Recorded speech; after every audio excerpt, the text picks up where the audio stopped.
This is the Lancer Locker Show on KYNT. Now, let's talk some Mount Marty University athletics with the coaches, as well as your host and the voice of Mount Marty University athletics, Tell Tanner. And we're back on a Monday for more Lancer Locker interviews, more Mount Marty athletics. Today, we are talking with two separate individuals from Mount Marty cross country and track and field. The head coach of the programs, Dan Fitzsimmons, is coming in. But first, right up next is Jordyn Fischer, one of the juniors of the Mount Marty women's track and field program. She ran cross country this fall and was one of the best on the team. She was absolutely phenomenal. Former dual sport athlete at Mount Marty. She was a volleyball player last couple of years, decided to go solely on track and field this year and really succeeded. They're getting ready to start the indoor season as well. So Jordyn Fischer, we talked with her a little earlier today. Both of our two interviews today, I spoke with them earlier this morning because they had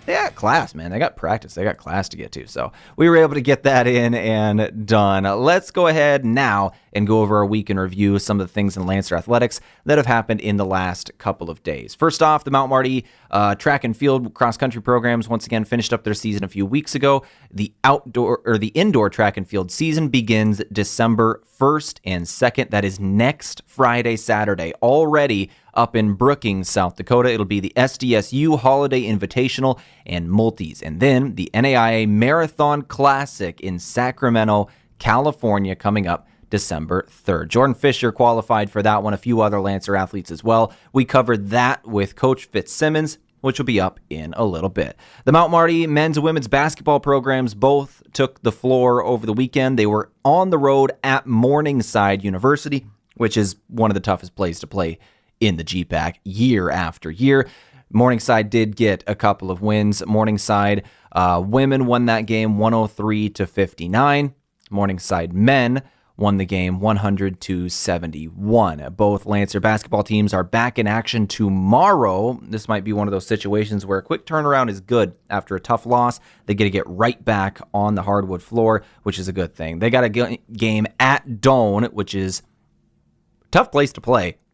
Very good opponent down in Crete, Nebraska. That'll be tomorrow evening, 6 p.m. We've got coverage right here on KYNT. That's our week in review, the last couple of games that have happened in Lancer athletics. I'm Tell Tanner, keeping you company on a Monday.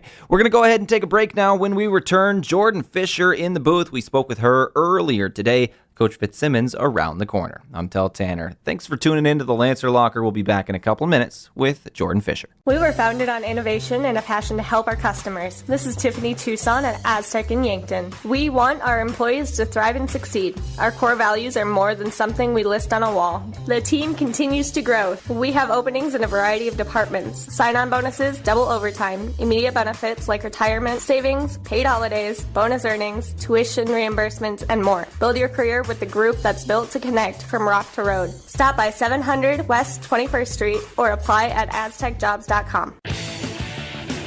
Oktoberfest is a brief moment of fall beer drinking beauty, so have Samuel Adams Oktoberfest on hand as the nights get cooler and the days a little shorter. Smooth taste with the roasty sweetness and light hop character that's only available for a short time. Kick off cooler weather with food and friends and don't miss a moment with Samuel Adams Oktoberfest. Grab it while you can at your favorite place to buy beer. At Triple Time Rudy's, you get convenient access to quality fuel products. Plus, you'll also find quality South Dakota products like Dimmock cheese and premium meats from the Kaler and Renner lockers. With a local-friendly feel and unique product offering, Triple Time Rudy's is your local convenience store that supports schools and events and provides fuel discounts to Yankton's largest employers. For all of your daily fill-ups and convenience needs, pull into Triple Time Rudy's at 17th and Broadway. I've never been Nick sick, but my little sister has. She was vaping with friends. She thought it was cool because I did it. That hit me pretty hard. Did some checking, found out that nicotine in vape is really dangerous, especially for younger kids. You get a buzz, but when the nicotine wears off, your brain, it craves more. It permanently affects learning, focus, and mood. Nicotine addiction is no joke. If you need help quitting vape, call the South Dakota Quit line at 1-866-SD-QUITS.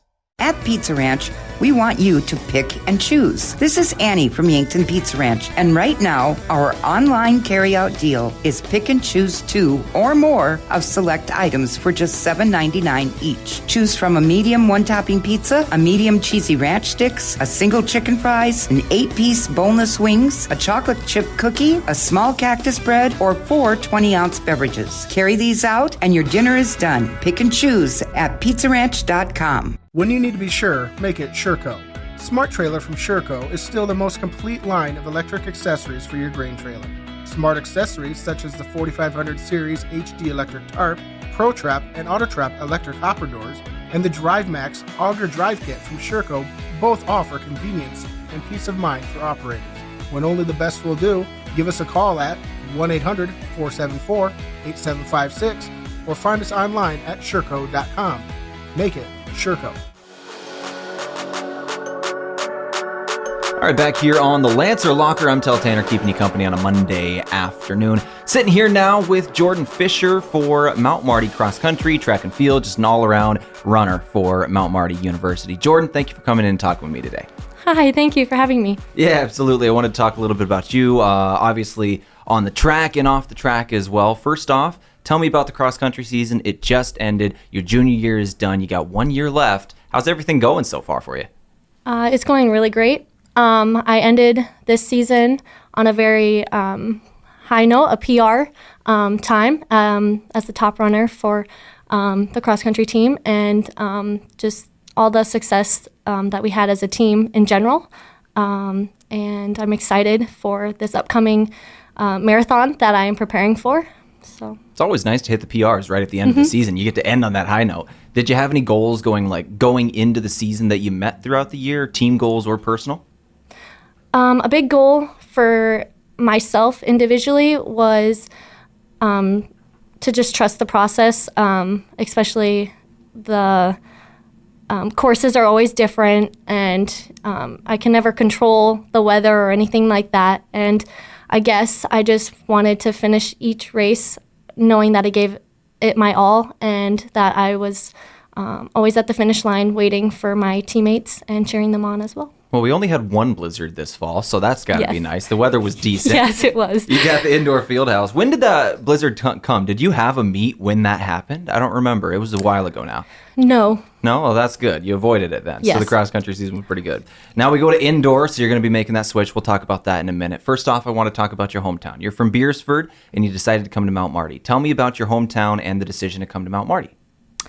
Beersford is a small town. I made the transition to commit to Mount Marty with my sister. We were both on the volleyball team, and then I decided to go into track and cross country.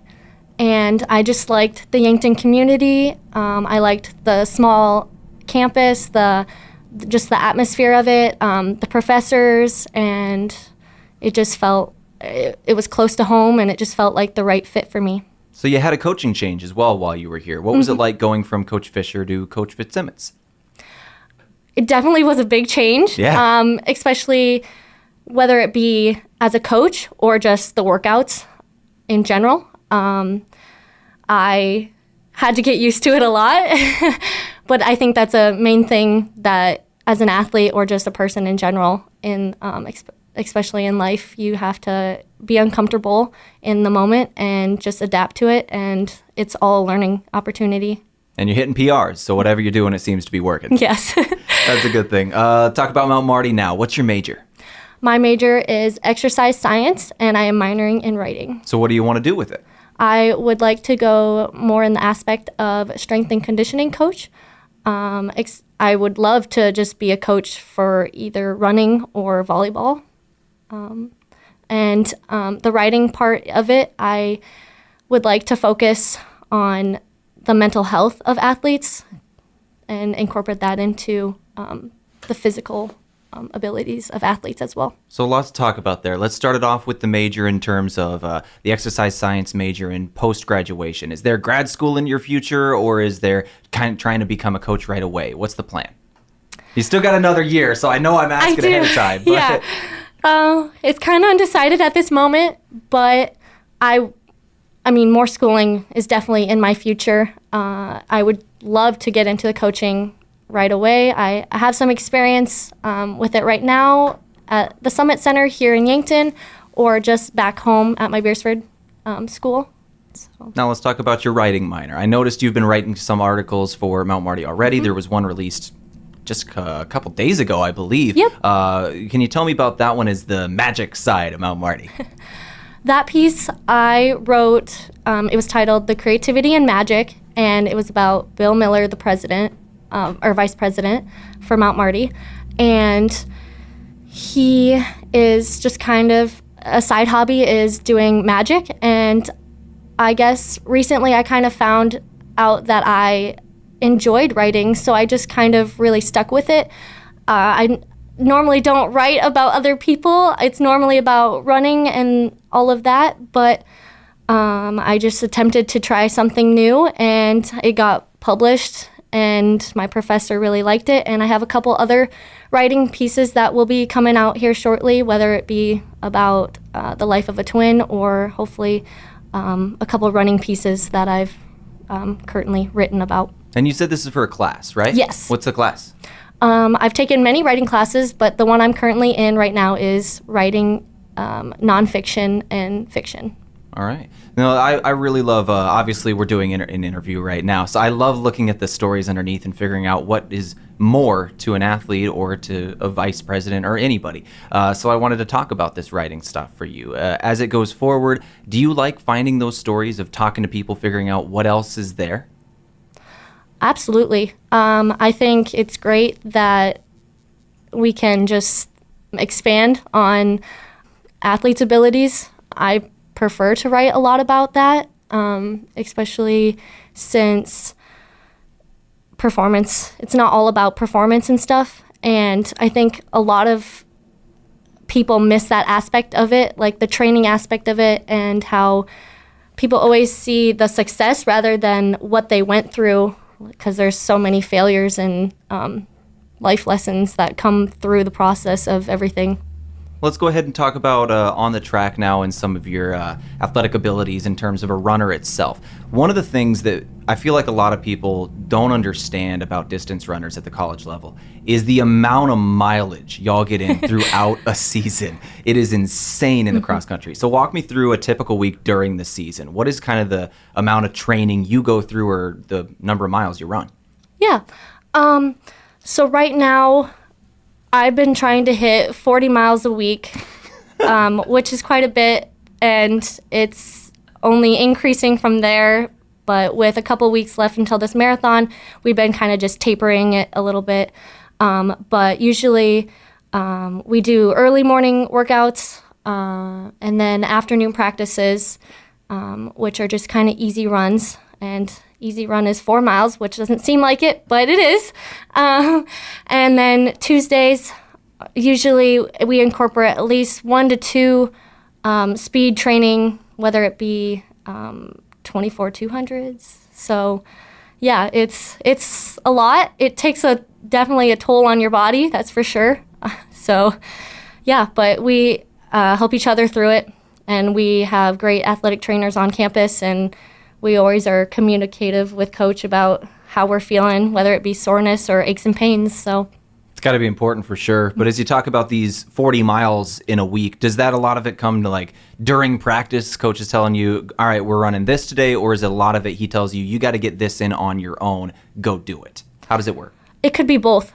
The morning ones are definitely on your own. So you definitely have to keep yourself accountable, and your motivation has to be there, which I know kind of is hard sometimes. So I can't just roll out of bed in the morning, eat a bowl of cereal, and go to class. Yes. I couldn't do that. Yes.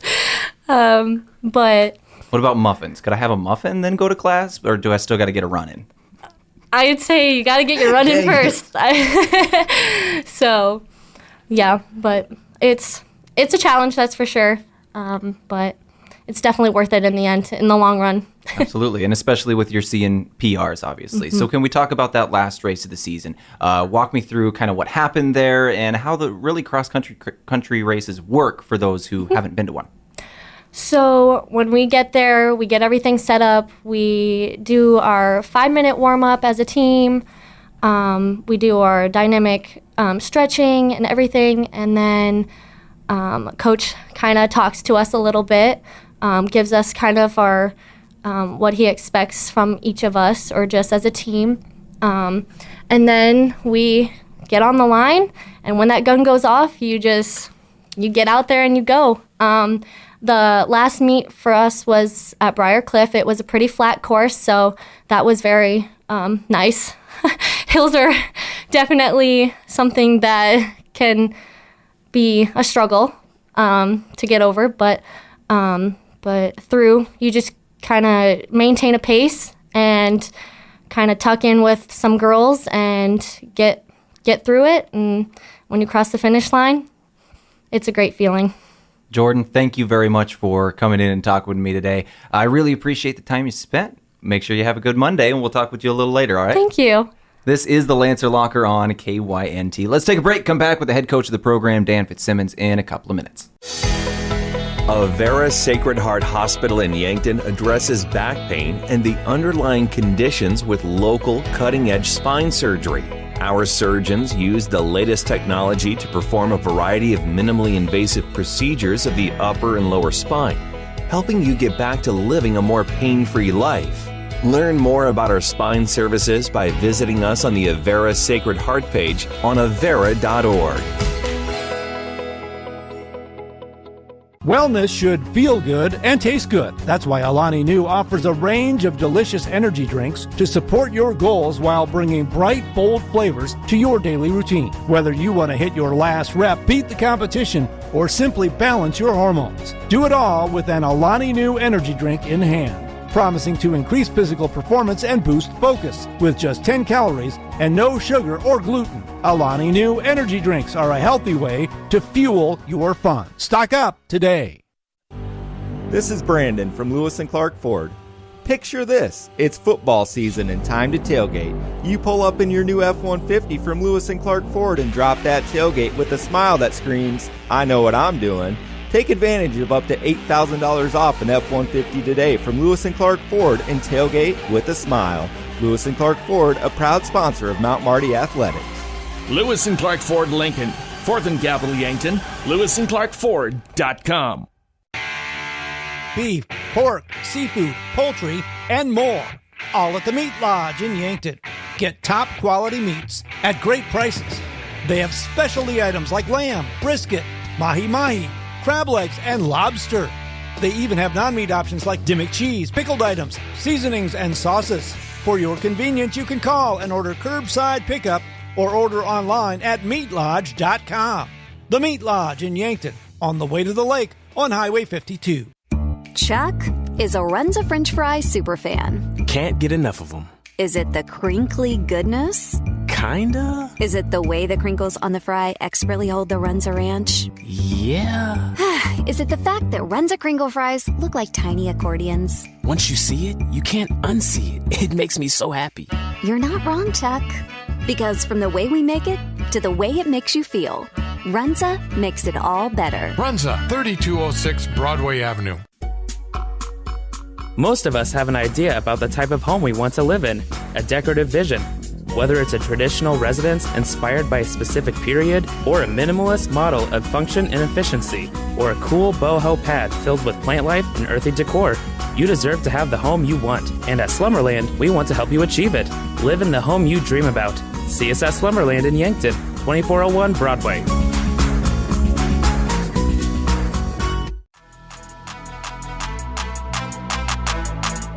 And we return to the Lancer Locker here on KYNT. I'm Tel Tanner, keeping you company. Go to the head coach of the Mount Marty Cross Country Track and Field program in Dan Fitzsimmons. Coach Fitzsimmons, you just finished off cross country season. Now you're going into indoor track and field and then outdoor track and field directly after that. There is no break when it comes to the running season, it feels like. Is that true? That's pretty much the case. We count as 3 different sports, but they're all overlapping. Many of our athletes do at least 2 of the 3.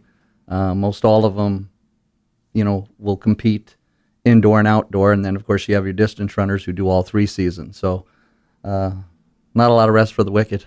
Speaking of one of those distance runners, we had Jordyn Fischer, and she's still sitting here in the booth. Can you tell me about this athlete and what she's kind of like? Well, it's kind of been an amazing transition. She came in last year, and she was playing volleyball, and so we were meeting early in the morning, and she was running in the morning because she had volleyball practice in the afternoon, and we were just trying to get miles in because she had run on the conference team the year before. I think that was the only meet she ran that year. And, we got to know each other, and I got to see that she had a tremendous work ethic. She does not like the cold, and she does not like hills. That's fair. So we tried to avoid those things, but of course she's found out that I love hills, and I don't mind the cold. So she got to experience a lot of that as well. And then somewhere in there, as indoor track rolled into outdoor track, she really started to get in a groove. And by the end of the season, she was a top 8 finisher at the conference meet in the 10K and was very competitive in the 5K.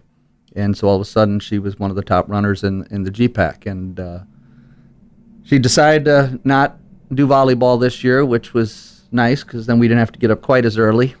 A little bit off the plate of a dual sport athlete. Right, at and she could kind of do her morning runs on her own, which I know she would do. And then having her at practice was invaluable because now she could be with her teammates instead of just showing up at the starting line. She could be with her teammates and develop that camaraderie, not just with the women, but the men on the team as well. It makes us much more cohesive unit. And she's now ventured up to the marathon. She hasn't run one yet, but she is qualified for the National Marathon Classic, which is on December 3rd in Sacramento, California. It's part of the California International Marathon. The NEI chose, ideally they chose 50 men and 50 women based off 2-hour time trials. And if you ranked in the top 50, you received, I'm not going to say a ticket, but you received a commitment to go to the NI Marathon. You got a golden ticket and a chocolate bar. Well, that's how it works. For the athletes, it's a golden ticket because they're not paying for it. I guess. But in any case, she was, I think she's ranked 34th or right around that area. And then we also have 3 men that qualified as well. We have Brian Santiago, Chris Gonzalez, and Tate Tveit that have all qualified. The 2-hour runs were, at the time, her longest runs. Just recently, we did, a 2-hour and 15-minute run. And then she did 15 miles during that time. So she gets to spend a lot of time running beside me while I'm on the bike, and I'm pedaling nice and easy and she's huffing and puffing. But it's a great experience. It's a great opportunity. And, it was open to everyone, but she stepped forward and wanted to take advantage of it. So all the credit goes to her. Seems like she's succeeding pretty well in her role, too. Yes. She's the mother hen. Let's talk about the cross-country season as a whole. Then, obviously, you have a lot of athletes at the end of this, but as the GPAC championships kind of came to a close, as cross-country come to a close, what do you think the program did, overall, and your thoughts on the season? It was really a great season. As you evaluate things, some things go well and some things don't. Unfortunately, on the women's side, we had 2 season-ending injuries, one before the season started and one shortly after the season started. Both athletes, non-related, had torn labrums in their hip that apparently they either had or developed over time, and it finally came to a culmination where our freshman recruit Presley White never ran a day for us at practice, and then Emily Johnson, one of our top runners, who's had some hip injuries, finally got diagnosed with having torn labrum, and so they both had surgery and will more than likely be out most of the year. So that all of a sudden made our team a little lacking in depth, and so we were going to a lot of meets and running with 5 runners only, and that means all 5 have to finish for us to score as a team. So a credit to the rest of the team for sticking with it. It's not the easiest task. Little pressure, but at the same time, the commitment part is the thing that's invaluable there. On the men's side, we're a little deeper team there. We had some high aspirations, and we thought maybe we could squeeze out a 4th or a 5th place at our conference championships, and we fell a little bit short. We wound up 6th, which equals our program's highest finish there. So nothing to hang your hat, and be sad on. But at the same time, their expectations were a little higher because one of the teams that beat us, we had beaten all season, so they snuck by us, and the other 4 teams had beaten us earlier in the year, so that was not expected, but we knew that would be a greater challenge. But, different runners that stepped up. I think we had 3 different runners that were our number 1 runner at one time during the season, and multiple runners that scored for us in the top 5. And so when you start seeing that in a program, your program's starting to develop and they're starting to buy in, and you're starting to get that idea that cross country is very much a team sport. We talked with Jordyn Fischer a little earlier about the kind of the on their own training that these athletes have to do. Can you walk me through from the perspective of a coach what a week of training looks like during the cross country season? Obviously, you're on the bike running on some workouts, some of the is on their own. How does it work? Monday's usually a 2-a-day. We usually encourage them to get up in the morning and run or cross train, depending on what their volume is. Then we do have an easy run in the afternoon. We do some acceleration stuff, and we do some hang cleans normally on Monday, so we're a little bit in the weight room. Work on some hurdle mobility. Tuesday, as Jordyn mentioned earlier, is kind of our workout day where we're doing something timed, not necessarily at race pace, but maybe tempo pace, which, tends to be a little bit longer, 2 to 3 times race distance. So, if you're running a 5K, you might be putting up to 9 miles that afternoon. Wednesday would be a recovery day, could be a 2-a-day, or it could be just a semi-long in the afternoon. Thursday, I generally let them have that day off. That's on their own. If they'd like to run, they're more than welcome to. If they want to cross-train, they're more than welcome to. But I like a day during the week where they can be a normal student. Visit and recover. And recover, but more importantly, to have that opportunity to be just a normal student where they can visit with professors, get ahead on classwork, do makeup assignments. Because otherwise their days are pretty full. And if you give them a Saturday or Sunday off, outside of maybe staying up late the night before and sleeping in the next morning, there's really no other gain. So Thursday becomes their recovery day.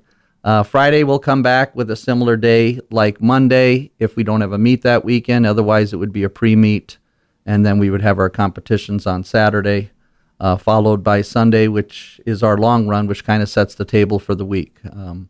Your weekly mileage is largely based off how much you can handle on your long run. Generally speaking, our long runs are about 20 to 25% of their weekly mileage. So if you're an athlete doing 60 miles a week, you're probably running 12 miles. All right. So, that is a lot, but I think I love it. I love the smile on your face and on Jordyn's face, who's still here talking about these miles. The athletes seem excited about it, and that's a good thing, getting them excited about running these miles. Well, it's interesting because, when you get up in the morning, and I'm just like them, when you get up in the moment, you wake up and you go, oh, man, I'm tired, and it's cold, and, lately it's dark. Mm-hmm.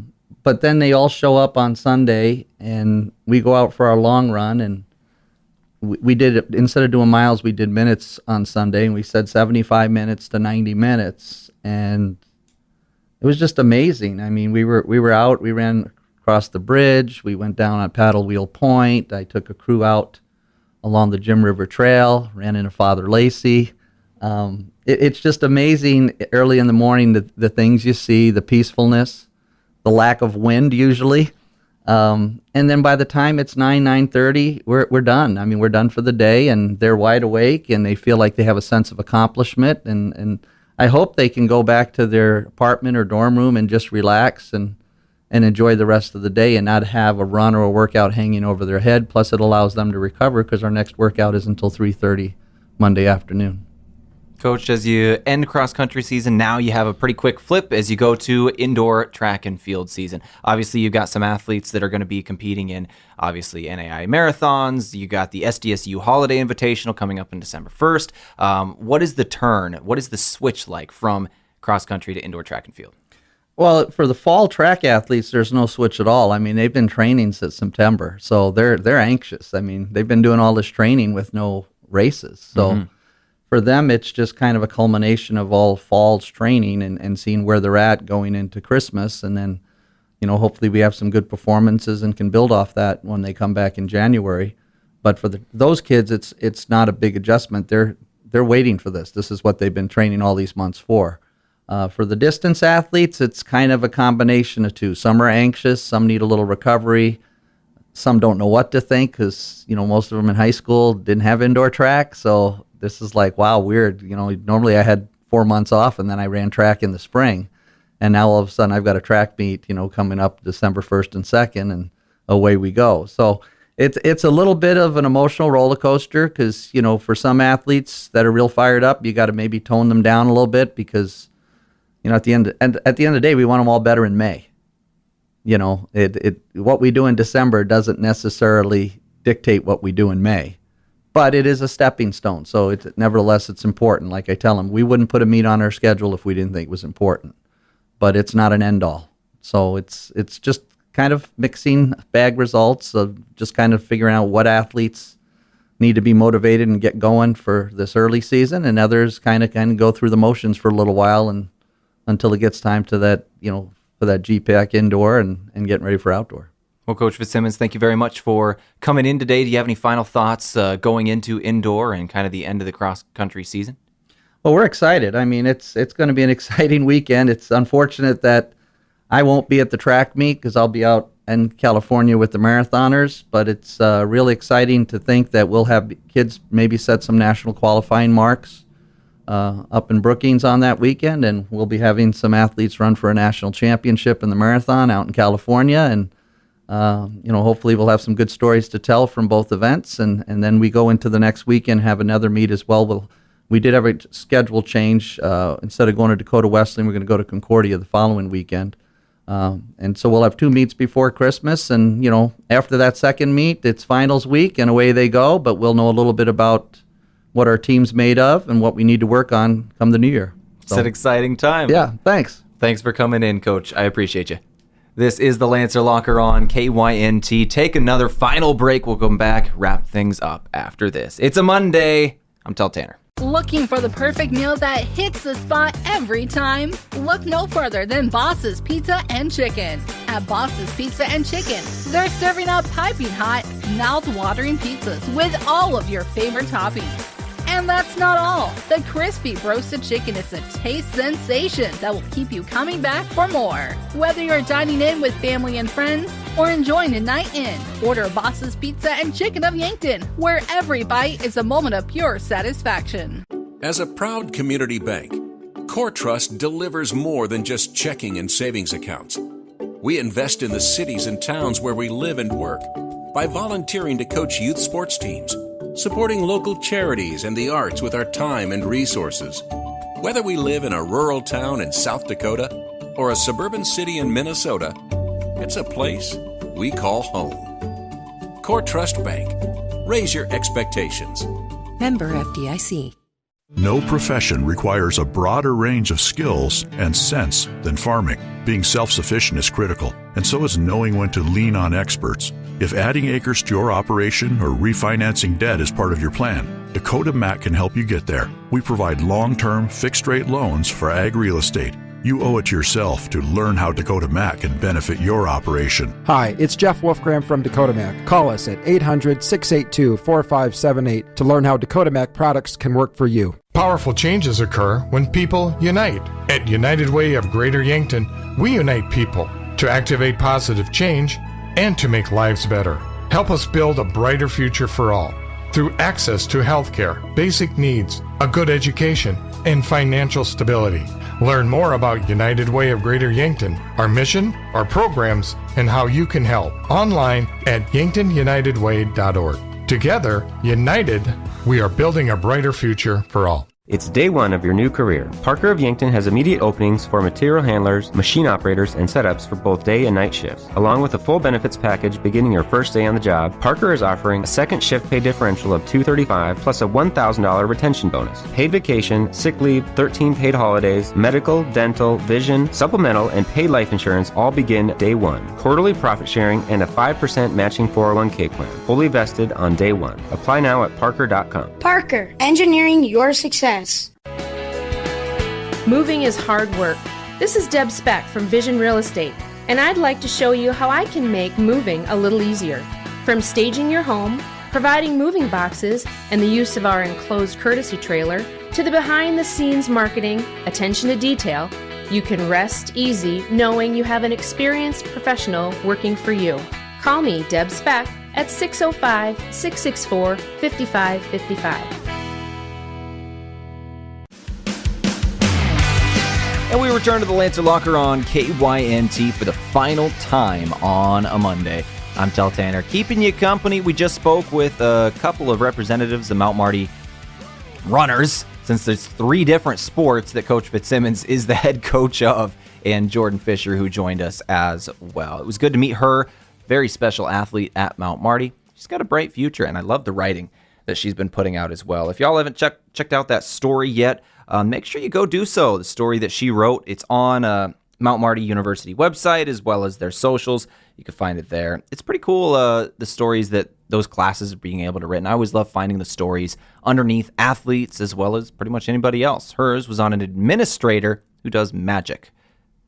I love it. Let's go ahead and finish up the show today talking about the upcoming couple of sports, obviously focusing on cross country and basketball, since that's what's really going on right now, or indoor track and field, I suppose. Indoor track and field, their first meet of the season is next Friday, December 1st and 2nd at the SDSU Holiday Invitational and Multis, and then the NAI Marathon Classic will be December 3rd, that next Sunday, coming up next weekend down in Sacramento, California. That's going to be a lot of fun. Good luck to the Lancer athletes. For the basketball teams, they are on the road tomorrow evening at Crete, Nebraska. 6 p.m. will be the tip-off of that one. Women's basketball first, men's basketball second. We got coverage right here on KYNT. I'll be down there in Crete myself, bringing you the action. Lancers need a couple of wins. It's going to be a fun couple of games right before the holiday break. This is the last time I'm going to be speaking with you guys until after Thanksgiving, obviously, here on the Lancer Locker. We'll be back next week. Next week, I'm really hoping to talk with a couple of coaches, getting into men's basketball, women's basketball. We'll see if we could bring somebody in. Next Monday is going to be a crazy schedule on KYNT. Not only do we have the Lancer Locker that's going to be going, I'm going to have to pre-record the show because I'm going to be up in Brookings, South Dakota that night. Next Monday, the Lancer men's basketball teams faces SDSU in an exhibition game. We're going to go up for that one here on KYNT. We'll have coverage of it, but it'll be an interesting day for the Lancer Locker. We'll see what we can get for you guys. Hopefully, a couple of basketball athletes to talk to. Anyways, that's going to do it for the show today. I appreciate y'all for tuning in. I appreciate Dan and Jordyn for coming in and talking with me. Appreciate everybody.